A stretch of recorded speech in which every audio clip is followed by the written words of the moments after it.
Wika ng kasaysayan, kasaysayan ng wika. Ang mga katutubong wika sa maka-Filipinong bayanihan kontra pandemya. Mga kababayan, ang pambansang awit ng Pilipinas. Bayang magiliw, temas ng silanganan, alam ng puso, sa dibdib mo'y buhay. Lupang hinirang, duyan ka ng magiting, sa manlulupi, kita masisingil, sa lagat at bundok, sa simoy at sa langit mo kamang, ay ilang ang tula at awit sa paglayang tinamahal. Ang isang ng watawat mo'y nagumpay na nakikinig, ang bituin at araw niya kailan magpalit magdidilig. Lupa ng araw ng maraming pagsita, buhay sa likod. Aming ligaya na ba't may mamagin, at namatay ng tayo sa'yo. Aisayans, ikinalulugod kong ipakilala ang ating punong guro, walang iba kundi si Ginoong Anthony G. Ciron.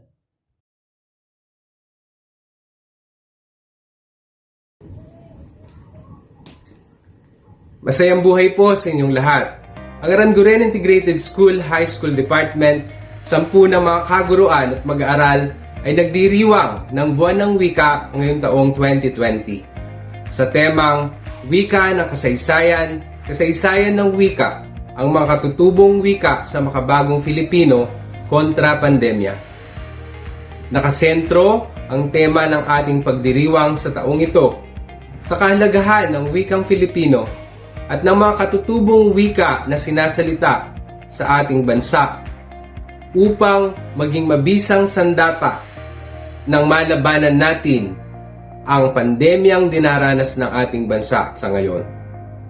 Layunin na himukin ang sambayanan na gamitin ang wikang Filipino at ang mga katutubong wika sa pagbabatid balita, pagbabatid publiko, pagbibigay ng mga mahalagang impormasyon upang masugpo at malabanan ang COVID-19.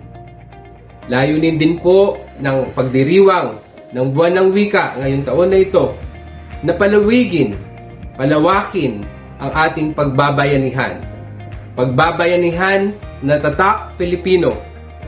Tatak ng bawat Pilipino sa ating pagtutulungan, pagbabayanihan, pakikiisa sa paglaban sa ating dinaranas na pandemya. Ang bayanihan ay para sa lahat. Ito ay pagkakaisang lubhang kailangan upang mapagtagumpayan po natin ang ating pandemyang dinaranas. Kami po dito sa Aranguren Integrated School, 10 na mga kaguruan, ay nagpapasalamat sa lahat ng mga nakipagbayanihan, nakitulong sa ating paghahanda sa pagbubukas ng ating klase sa October 5. Marami na po ang tumugon at inihimok ko pa rin po. Humihingi pa rin po ako, kumakatok sa bawat mga magulang, guardian ng ating mga mag-aaral na makipagbayanihan, makiisa sa ating layunin upang mapagpatuloy ang pag-aaral ng ating mga anak. Muli po, masaya at maligayang pagdiriwang ng Buwan ng Wika ngayong taong 2020. Mabuhay po tayong lahat. Sa taong ito ay kaisa pa rin ang Aranguren Integrated School High School Department sa paggunita sa pagdiriwang ng Buwan ng Wika sa kabila ng pandemya. Sa pangunguna ng mga guro sa Filipino at sa suporta ng punong guro na si Ginoong Anthony G. Ciron at ng ulong guro na si Ginang Sheila D. Felipe ay naisagawa ang mga aktibidad tulad ng paligsahan sa Dagliang Talumpati, interpretatibong pagbasa, isahang tinig at spoken word poetry. Ang lahat ng ito ay naisakatuparan sa pamamagitan ng online na pagkikipag-ugnayan sa mga nakatalagang guro sa bawat patimpalak. Tunghayan natin ngayon ang mga nagsipagwagi sa bawat patimpalak. Magandang araw sa inyong lahat. Ako po si Althea Mariti Serrano, nagmula sa 11 News.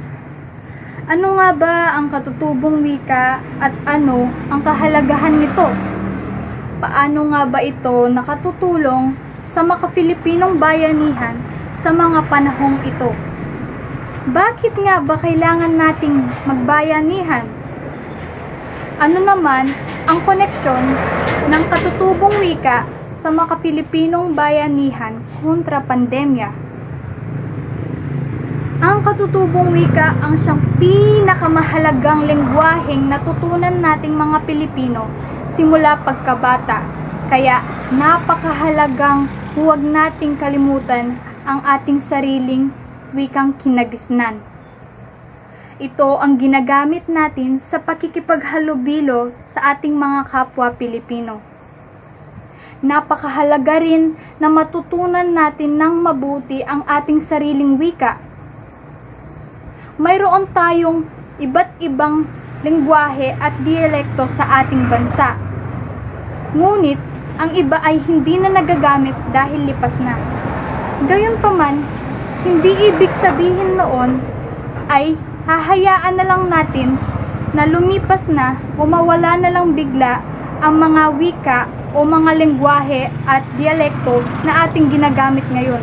Kahalagahan ng mga katutubong wika ay upang mas maunawaan natin ang mga impormasyon o pabatid publiko sa mga kaganapan sa loob o sa labas man ng ating bansa. Mas mapadadali ang pagbibigay o pagpapalaganap ng impormasyon kung ang gagamiting wika ay sariling atin. Lahat tayo ay magkakaroon ng mas matibay na bayanihan kung ang katutubong wika ang ating gagawin. Na paggamit ng ating mga katutubong wika, mas nagkakaroon tayo ng kamalayan sa ating bansa at sa lumalaganap na pandemya. Nagkakaisa upang labanan ang sakit na COVID-19. Nagkakaisa upang matuklasan ang lunas at nagkakaisa upang makaiwas sa sakit o virus na kumikitil ng buhay. Pasalamat tayo sa Pangulo ng ating bansa dahil hindi niya tayo pinababayaan. Bagkus, tinutulungan niya tayo sa kahirapan na nararanasan natin sa mga panahong ito. Ginagamit niya ang ating katutubong wika upang mas makaintindi tayo sa nais niyang ipabatid sa atin. Hindi lamang siya ang gumagamit ng mga katutubong wika, kundi ang lahat ng mga naglilingkod sa ating bansa. Ginagamit nila ang ating mga wika upang makapagbigay adbiso, impormasyon, kamalayan at paalala sa ating mga Pilipino. Magiging matagumpay ang mga Pilipino kung patuloy tayong magkakaisa at makikipagkapwa gamit ang ating mga katutubong wika. Yun lamang po, salamat.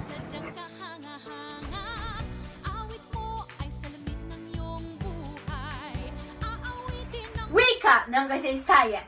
Kasaysayan ng wika. Ang mga katutubong wika sa mga Pilipinong bayanihan kontra pandemya. Sa aking pagkakaalala, may batas na Freedom of Information Program o ang programa para sa malayang pagbabalita. At ito ay para sa bawat Pilipino na magkaroon ng daan o access sa bawat impormasyon, opisyal na talaan, dokumento o papeles na galing sa konstitusyon. Ngunit kung atin lamang papansinin ang mga balita, ang mga impormasyon ay nasa wikang Ingles.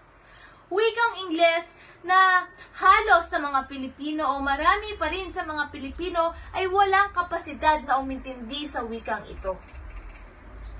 Hahayaan na lang ba natin na sila ay maiwan? Ako nga pala si Aliana Marie Nicole Alale Manalese. Isang estudyante, isang mag-aaral na nasa ika-12 baitang. Isang Pilipino. Isang mamamayan, isang tao na nasa gitna rin ng krisis na to.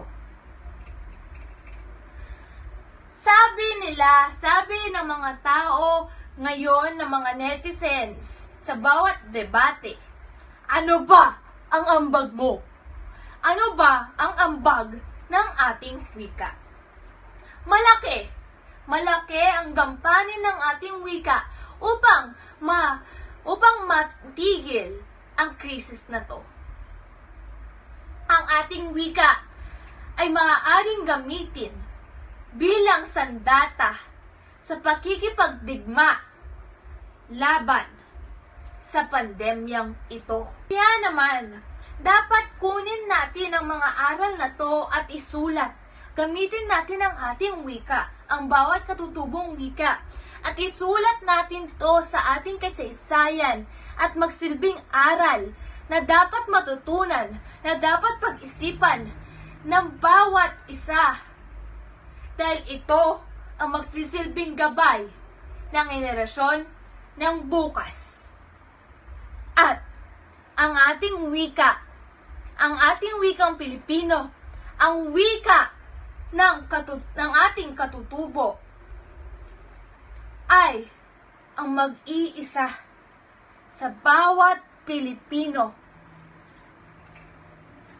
at mag-iisa sa atin lahat upang itaas ang bandera laban sa pandemya.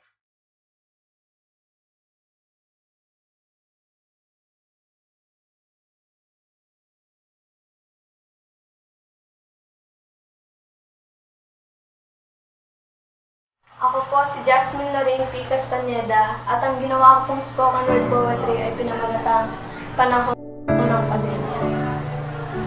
Isang nakakapanibagong pangyayari na sa atin ngayon ay naghahari. Isang sakit na hindi nakikita ng ating mga mata, ngunit napakabilis kong manalansa. Walang sinasanto, walang sinisino, walang kinikilala kahit ano pa ang katayuan mo dito sa mundo. Sa panahong ito, lahat tayo ay pantay-pantay, walang mayaman, walang mahirap dahil kahit sino ka pa maaari kang bawian ang buhay mula dito sa pandemya ngayon ay ating tinatakay.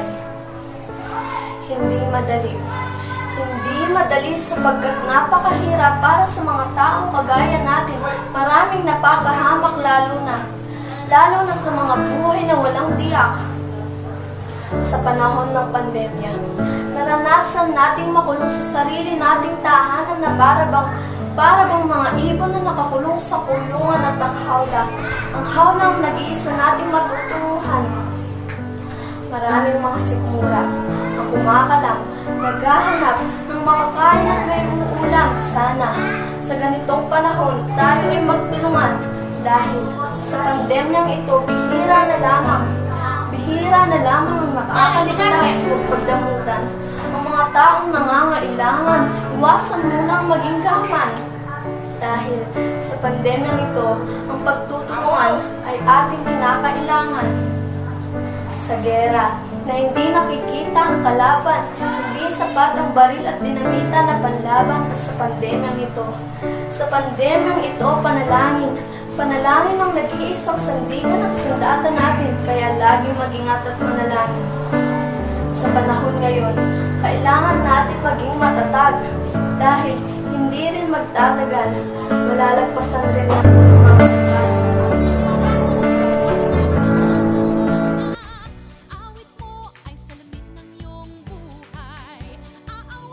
Hirap na kami, pero lalaban.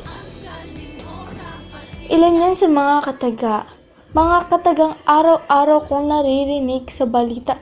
Napakikinggan mo ba?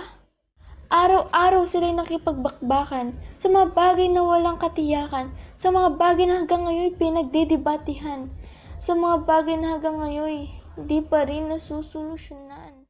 Sapat na ayuda at sandata Pinangako solusyong medikal nasaan na? Hindi man nga lang mabigay ng maayos sa kanila. Naririnig mo ba? Pinakikinggan mo ba? Hinaing ng mga kababayan nating nagdurusa, may ginagawa ka ba? O mas lalong pinapalala ang kinakaharap na pandemya? Sige, sabihin na natin mayroong PPE, face shield at gloves na ibinibigay sa kanila bilang sandata. Ngunit sa loob ay nakakubli ang takot at pangamba. Sapagkat hanggang ngayon, konkretong plano ay hindi pa rin nakahanda. Sila ang narayaan para iligtas ang bayan. Buwis buhay na nakikipagsapalaran. Sariling dugot pawis ang inilalaan. Nakikita mo ba? Mga anak na naiiwang umangawa. Hindi alam kung ligtas pa bang uuwi ang ina o ama. Nakikita mo ba? O nagbubulag-bulagan ka? Oras na para umaksyon. Aksyong idinadaing ng ating mga bayani. Aksyong kinakailangan ng nakararami. Halina't kumilos at ating buksan. Mga matang nakapiring pa rin sa kasinungalingan. Tama na ang pagbibingi-bingihan. Ating mga bayani kailangan ng suportahan. Frontliners, hindi kami magiging bulag, pipi at bingi. Hanggang duloy sa inyo'y susuporta kami. Gagawin ng lahat upang buksan ang isipan ng nakararami. Kudos sa inyo, mga totoong bayani.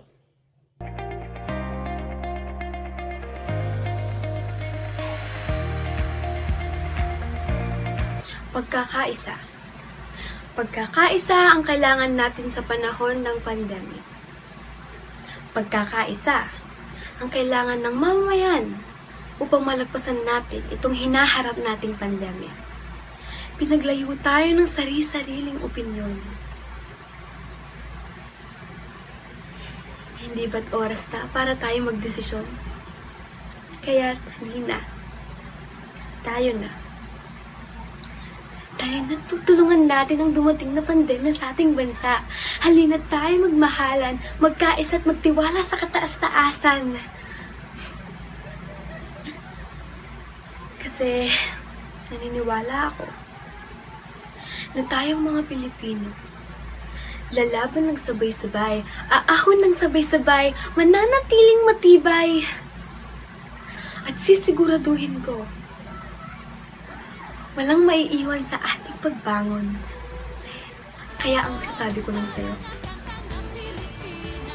virus ka lang. O, Pilipino kami.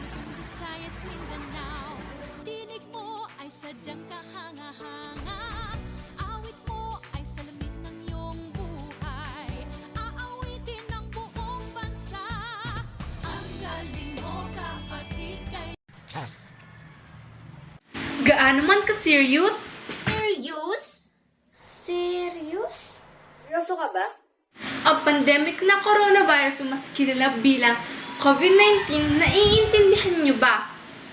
Ito ay malala kahit na ibang bansa. Walang mabisang pambuksa. Kaya mag-ingat, please, saka magpalakas. Kailangan magtiis, huwag munang lumabas.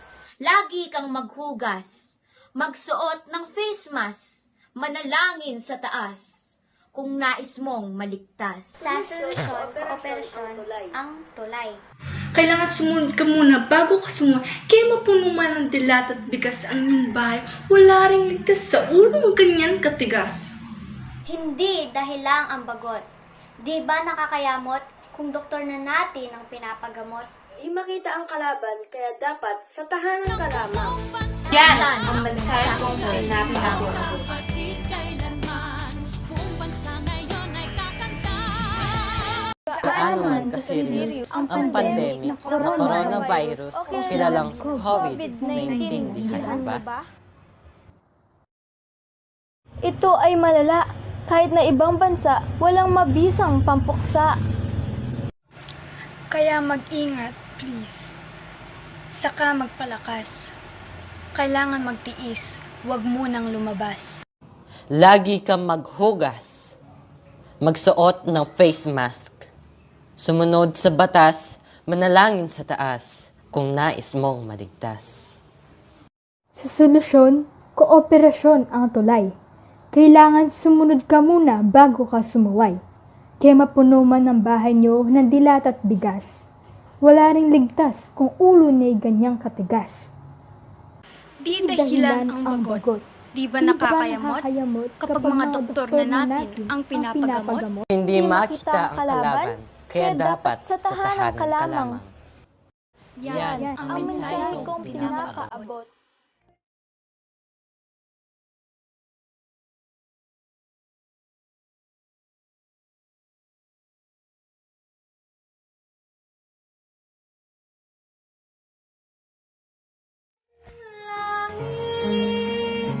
Nasa iyong tangi, pag-ibig ko, inang bayan. Isinumpa ko, o Pilipino, gagaling ang sugat ng iyong nakaraan. Nang pahiran ko, luha ng iyong puso ay nataya. Muli ang karangalan mo, o ang pag-ibig ko sa'yo, inang bayan. Ikaw ang siyang dalangin ko sa Diyos kailanman. Kuminan ng iyong bituin at sumikat ng araw.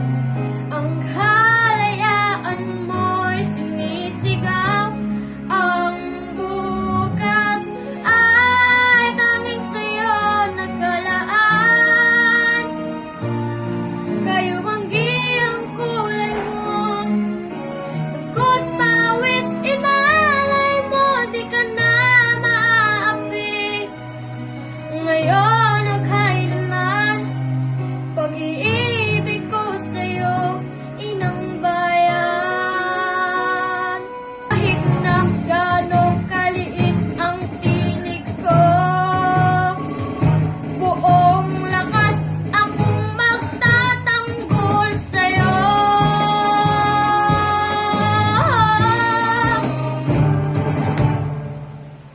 Ang bukas ay tanging sa'yo nagkalaan.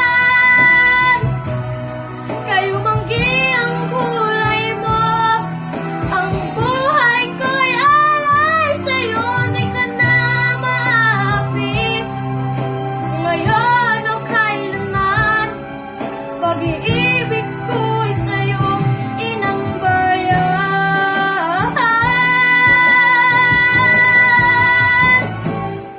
Pag-iibig ko sa'yo,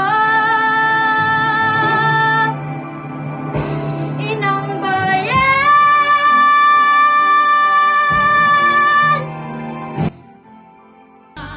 Buong bansa ngayon ay kakanta. Kanta na Pilipinas.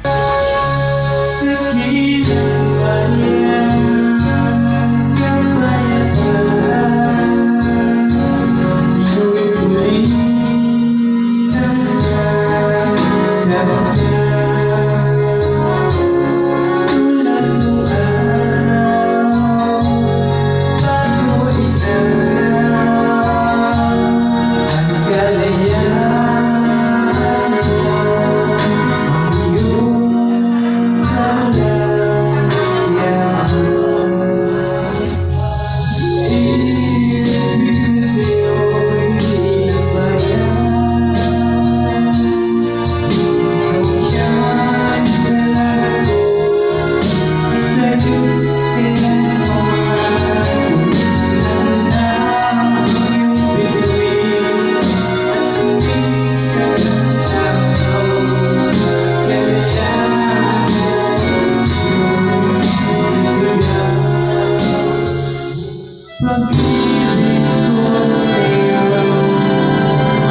Isang maalab na pagbati sa lahat ng mga nagsipagwagi at nakilahok sa bawat patimpalak. Para sa pangwakas na pananalita, narito ang ulong guro na si Ginang Sheila D. Felipe. Masayang araw po sa ating lahat. Sumapit na naman po ang buwan ng Agosto na kung saan tayo ay nagdiriwang ng buwan ng wika. Ito ay may temang wika ng kasaysayan, kasaysayan ng wika. Ang katutubong wika sa maka-Filipinong bayanihan kontra pandemya. Ang bayanihan po ay tatak Pinoy na kung saan dito tayo ay nakilala. Sa panahon ng pandemya, maraming tao ang nahihirapan, nagugutom, at nagkakasakit. Ito ay isang malaking hamon, isang malaking pagsubok sa bawat isa sa atin, sa ating pamilya at sa buong mundo. Pero, ito po ay nagbibigay ng isang malaking pagkakataon din upang maipakita at maiparamdam ang ating malasakit at pagmamahal sa isa't isa. Malaki man o maliit ang iyong contribution sa bayanihan, ang pinakamahalaga ay naging parte ka nito, na kung saan tayo ginagawa natin ang ating tungkulin upang makaiwas at masugpo ang pagsubok na ito. Ang selebrasyon ng Buwan ng Wika ay isang paalala sa ating mga mag-aaral upang sila ay makiisa sa bayanihan. Sa mga lumahok po sa virtual celebration ng Buwan ng Wika, maraming salamat po.